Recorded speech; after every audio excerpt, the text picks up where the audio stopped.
Mr. Supranational 2025 fourth runner-up, Kenneth Kabungtan!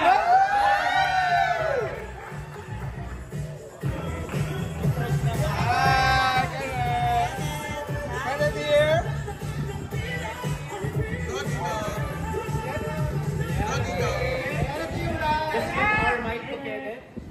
Oy, kamusta naman Switzerland? Switzerland? Sobrang sweet. Ay, sweet. Let's give our mic to Kenneth. Ang fresh naman. Fresh naman! Kamusta ang Vienna? Hey Kenneth, can we greet our audience first? What's up, madam people?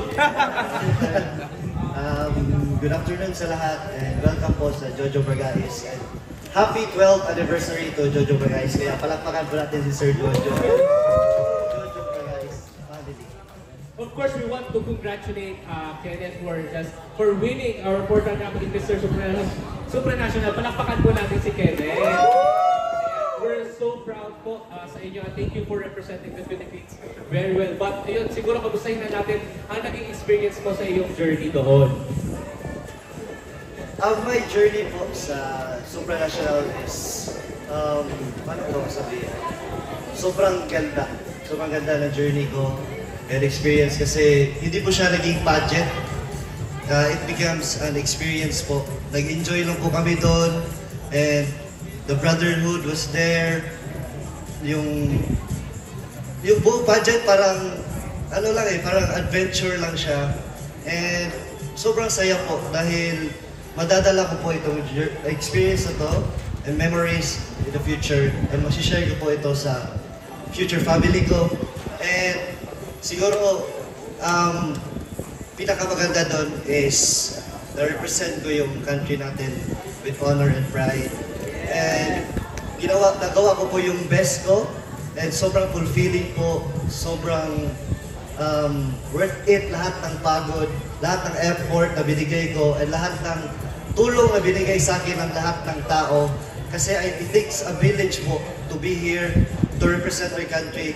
Hindi po siya basta-bastang ako lang mag-isa, but we po, tayo pong lahat nagtulungan. And thank you so much from the bottom of my heart kasi di ko po yung magagawa kundi dahil po sa inyong lahat. Yes!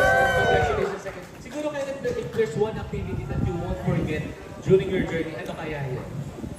Lahat naman po siguro kasi day one pa lang, sobrang dami na namin activities. Sobrang nakakapagod nga po kasi mostly 4 hours lang po yung tulog namin. But sobrang worth it naman. But for me, kung isang experience doon is, I think yung sa finals po. Kasi wala pong mag-aakala na papasok po ako sa top 5 or magkaka-placement po ako kasi grabe yung kalaban natin, sobrang lakas nila. Tatangkad, 6'5", parang ganito lang po ako sa 5 or sa top 20. But all throughout po, yung night na yon, binigay ko lang po kay Lord kasi no one is bigger than Him, no one is stronger, smarter. Kaya siya yung dinala ko doon at yung puso ko lang sa during that night. Kaya sobrang thankful ako kay God and sobrang thankful ako na He walks with me, He talks with me, and He's always with me. Kaya siguro nagawa ko yun dahil kay Lord Jesus Christ. Thank you so much. Congratulations again, Kenneth. So we're celebrating our 12th anniversary here in Jojo Bragais, and of course we've been launching our men's night product. So parang ang tanong sa iyo, Kenneth, ay how does it feel to have this Filipino-made products na available sa atin at ma-represent mo to, ma-showcase mo to sa international scene? Sobrang nakaka-proud po. Bago pa lang ako pumasok sa pageantry, na-try ko na po itong shoes na to dahil sa manager ko. Yung yung isa, yung black ko, yun yung ginagamit ko all throughout the pageants that I joined. And sobrang nakaka-proud ko kasi may product tayo na maso-showcase natin not just in our country but to the whole world. Yun po yung sinasabi ko sa mga kasama ko na, oh, this is made in the Philippines. Kay Sir Jojo po ito, and a Filipino designer. And yun, nagagandahan po siya, lalo na sa mandals ko kasi it's different, it's unique, and it's something that remind us na tayong Pilipino is world class and kaya din natin makipagkompetensya sa ibang bansa. Thank you so much for that. So if you want to explore our elevator shoes and our mantles, nandito lang po rin yan sa ating outlet sale. We can explore on that po later on. But we will, malalaman natin kung ano ba ang susunod na mga ganap ni Kenneth mamaya lang. But now, are you excited for our beauty queens? Now let us all welcome our Miss Philippines Cosmo 2025, Chelsea Fernandez.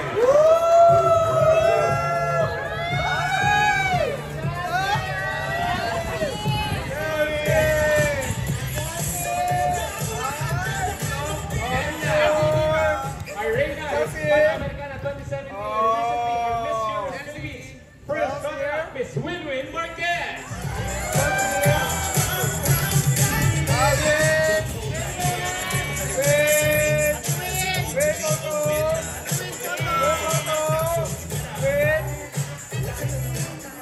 And now, our Miss Universe Philippines 2025, Maria Antisa Manalo.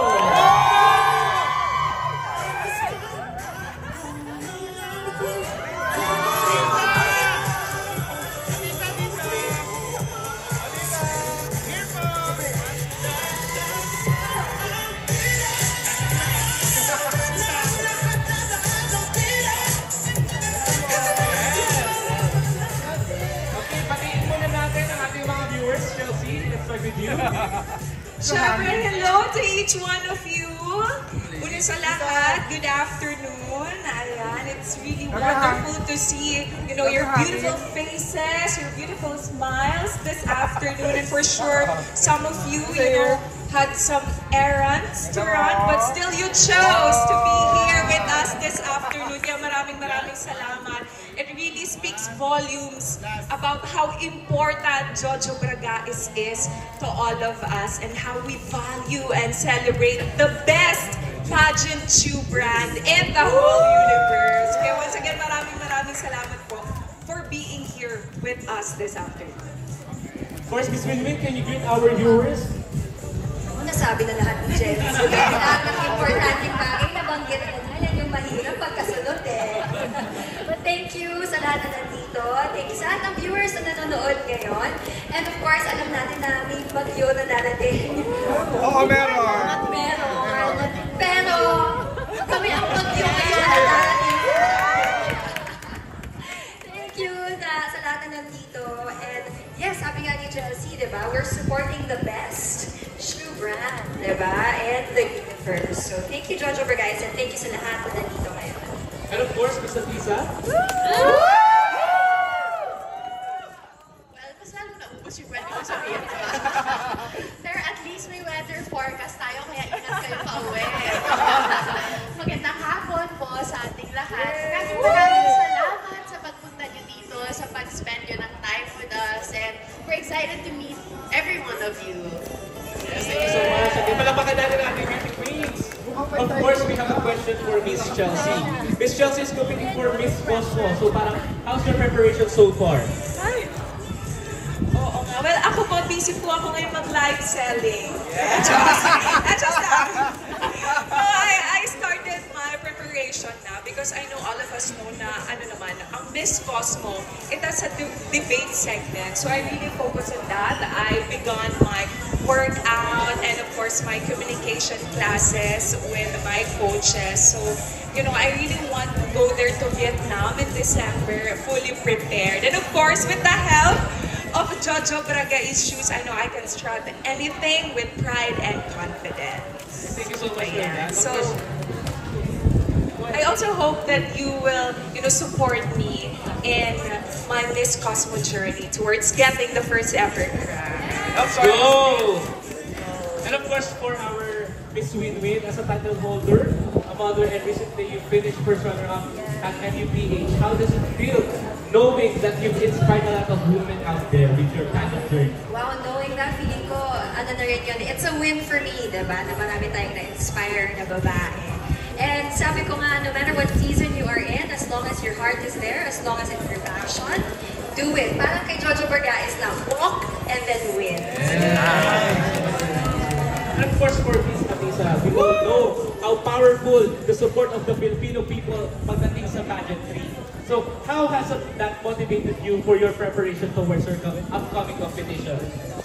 You know, with all the very positive comments that I'm receiving from all the supporters that we have all over the Philippines, and sometimes not even in the Philippines nga eh, I will be very proud to carry the name Philippines in Thailand when I compete for Miss Universe. And of course, it just motivates me to give the best fight ever I can give for the Philippines when I get there. Kasi you guys inspire me to be my best.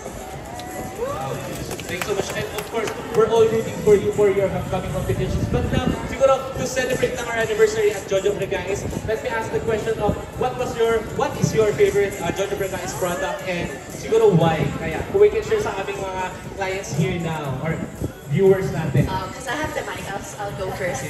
My favorite is the MMD. Really good foundation, really good material, it makes me very proud to wear it on the international stage. Every time I compete internationally, I wear Jojo Bragais. Because, you know, it's a way to showcase to the world, to the universe rather, Filipino craftsmanship, and it's world class, it's beautiful, and everyone uses it, so I'm very proud to wear Jojo Bragais. Thank you so much for that. Of course, for Miss Eunice. Sa akin naman, Maxine is my favorite. I've used that back when I competed in Bolivia, here also in the Philippines. And syempre pag naka-gown tayo, gusto natin may added height pa rin kahit paano, no? So it adds, kahit may confidence ka na, mag-add pa yun. So for me, I love a little bit of platform, tapos comfortable pa siya, madali makalakad. Yes, of course, for Miss Chelsea. Well, as for me naman po, it's Maureen. In fact, I am wearing them today, and actually I have them in blue. And this shoe, actually I wore them back in 2022 when I competed in Binibining Pilipinas. And this is also the same shoes I wore during my Miss Universe Philippines journey. So, you know, these shoes really hold a lot of memories, a lot of triumphs, and I really, really value them a lot. That's why this is really, truly special for me. So, Maureen.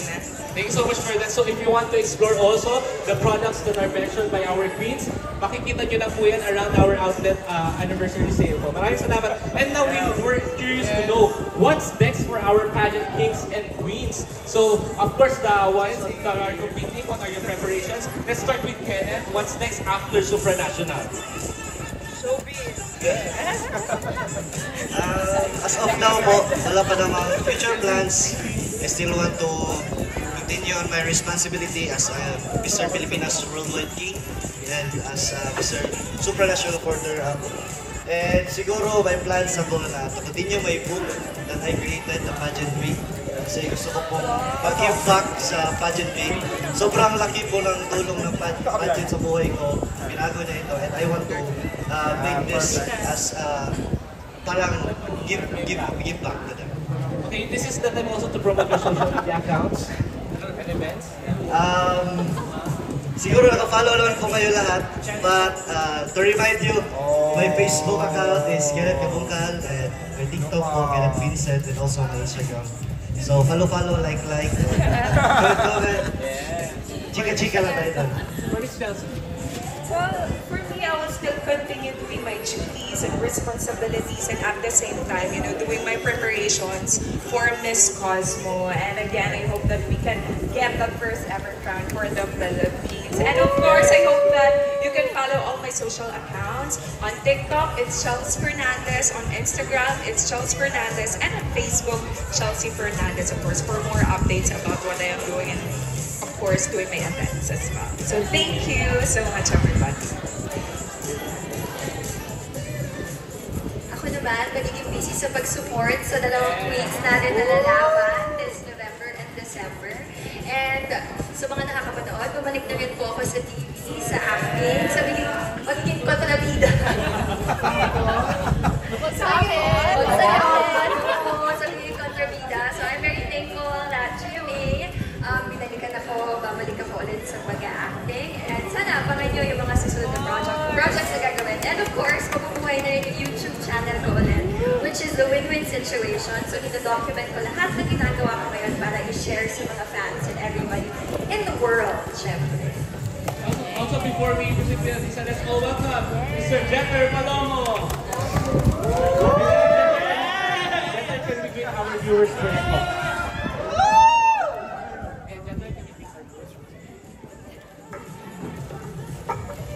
Good afternoon, everyone. I know I'm a bit late, but I was hoping I was worth the wait. Thank you everyone for coming here to support us, and Jojo for guys as well. We're super ecstatic to see you guys, and really hoping to win all the crowns that we're hopefully going to go for. Thank you guys so much. Sige, I'll ask the question for Jeter. So, we just recently won the Mr. Global title. So, what are your preparations right now for your competition? Honestly speaking, it's always been the same thing. I think we've all had that commitment, that drive to win. There's nothing different this time around, whether it be back-to-back or first time. The number one thing that we need to look for is perseverance, and that's what I hope to do.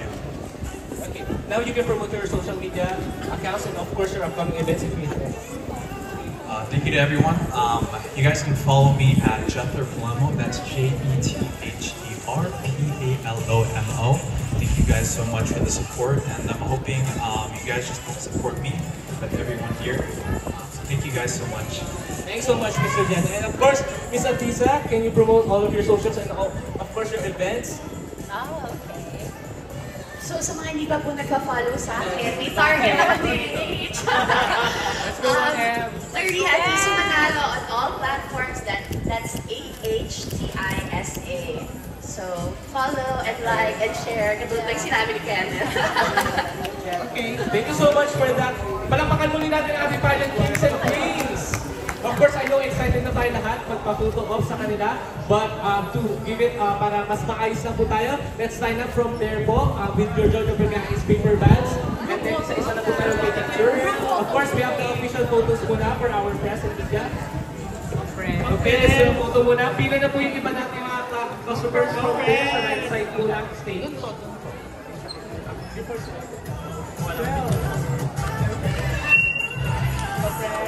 Jeter Compress. To your right, please.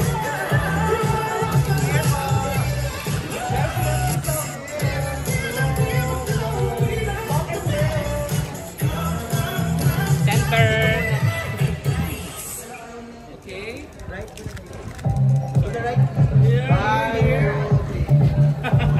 Here. One more. Okay, thank you so much. Ano naman? Shoulder mo na.